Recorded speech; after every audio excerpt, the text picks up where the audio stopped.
What is ethics? In this video, I'm going to talk about moral intuitions. Moral intuitions are immediate reactions of approval or disapproval when faced with certain types of situations. Imagine this situation. You're at a restaurant and it's pouring rain outside, and you forgot to bring an umbrella. But by the door, there's a bucket of umbrellas.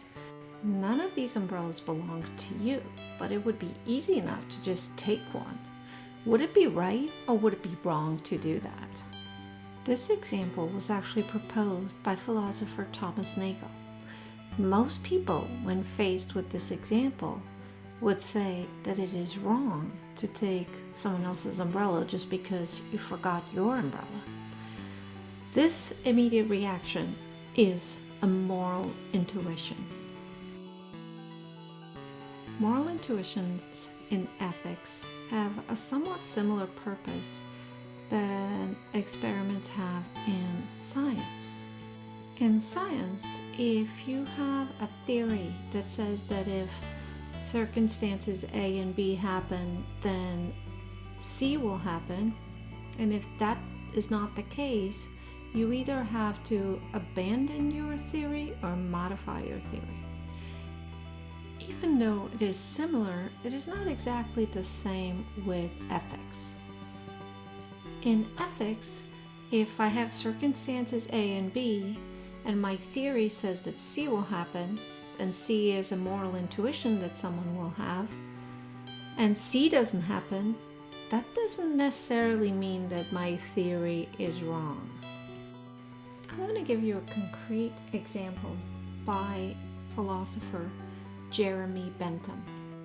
In the 19th century, if you asked a random person about their moral intuitions on, say, homosexuality, they would probably be inclined to object. However, philosopher Jeremy Bentham, who was the first utilitarian philosopher, challenged this intuition using his moral theory. According to utilitarian theory, the right action is the one that provides the greatest amount of happiness to the greatest number.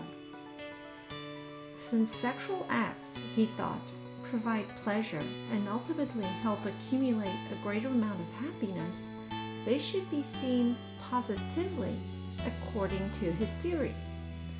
Furthermore, the criminalization of homosexual acts was causing unnecessary pain and thus lowering the amount of happiness that was possible.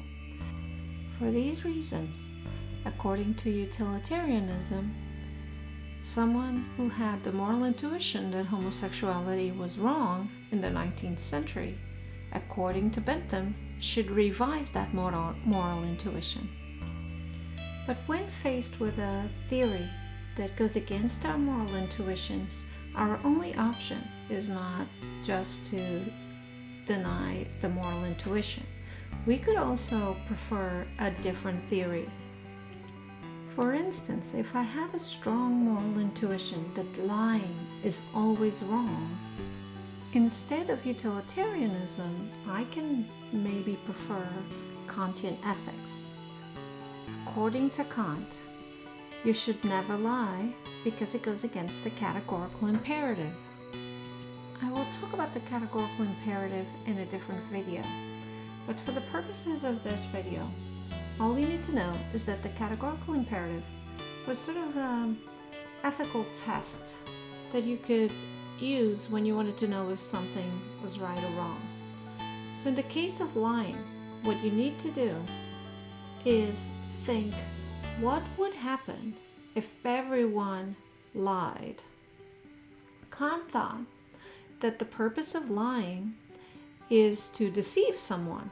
And if everyone lied, then lying would not fulfill this purpose anymore because nobody would be deceived by anyone's lies. Therefore, he thought that lying was contradictory and you shouldn't lie. So anyway, we'll come back to this in a different video, but if your moral intuition says strongly that you should never lie, then maybe instead of utilitarianism, you want to choose as your theory Kantian ethics. So moral intuitions are to ethics a similar thing than experience is to science, but somewhat different as well. So the similarity is that we need to have a starting point for our ethical investigations, and those are moral intuitions.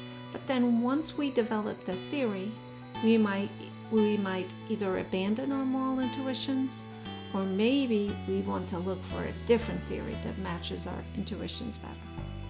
I hope that was helpful. In the next video, we're going to talk about ethical dilemmas. I'll see you there.